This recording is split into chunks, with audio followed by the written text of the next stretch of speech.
Hey, and welcome to another Dave review. As always, except on days ending in Z, I'm Dave, and today's topic is electric lawnmowers. Do they suck, do they blow, or do they just cut a lot of grass without needing any gas? Yes. Alright, so since I continue to not be rich, I only have this one lawnmower to review. And it's not like I'm blaming on anybody out there. I mean, it's not like you could share this video around, maybe like or comment, subscribe maybe.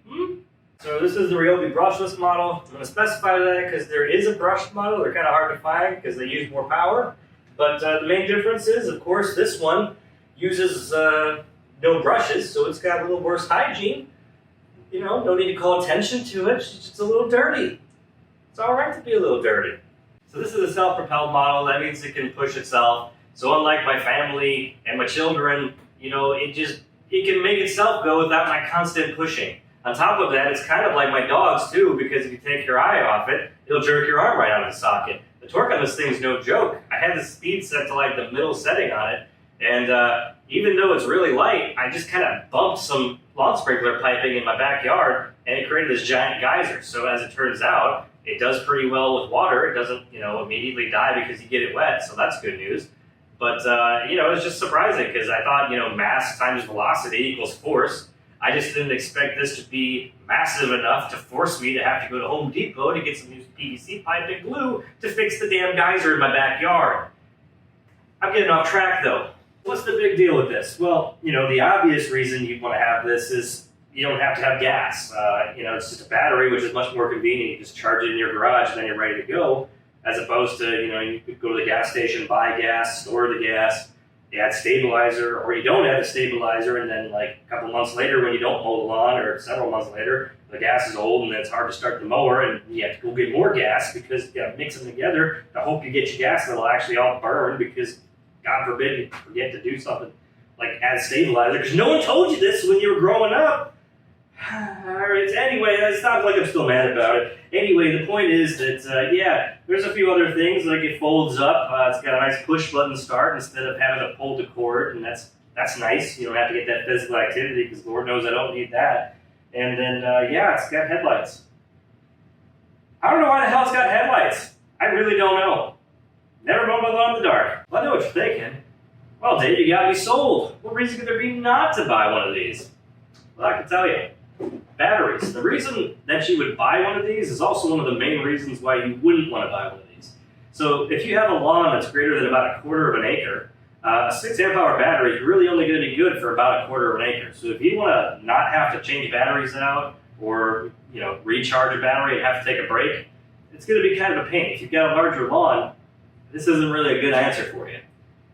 Also, if you have, you know, less than 1/4 acre, but your grass is pretty thick or pretty tall, the battery is going to have to work harder, which just means it's going to overheat.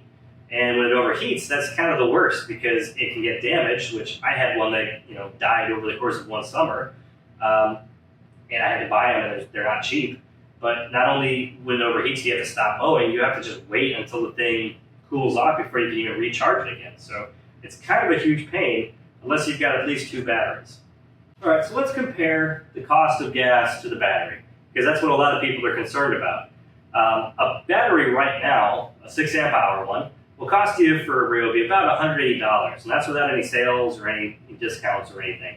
So $180, if you translate that into gallons of gas, which is about 3, the quick math is 60 gallons of gas per one battery.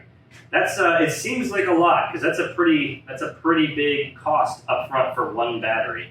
But when you really look at it, on my old gas lawnmower, which they're all different, but on my old gas one, I could get about 5 months of mowing the lawn out of it. With these batteries, I've had one that's lasted me for about 2 years now, and another one that's lasted me for 3. So, you know what? The battery's kind of good. They don't really have any issues, and you can use them for different tools. So if you do have a battery for this lawnmower, a lot of the other Ryobi products, like the multi-trimmer whatever tool that has, you know, a string trimmer, you know, edger, and all the other types of nonsense they can do, those will also use the same batteries. So realistically, you're saving a lot of money there, and even with looking at like going to get more gas, you have to drive to the gas station, fill up your gas tank, or fill up your gallon of gas, or whatever size you got. and then you gotta buy oil on top of that, and then you gotta get rid of the old stuff depending on where you are. It's just easier to use the electric, I'll be honest, it's just easier. So probably my only complaint, and my biggest complaints about these lawnmowers is really just the build quality, and that's particular to the Ryobi one. This is kind of like a first generation one, so it's not unexpected, to be honest. But it's just small things like the foam here on the handle is coming apart. That didn't take long. You got some other gasket material here that's not doing great anymore.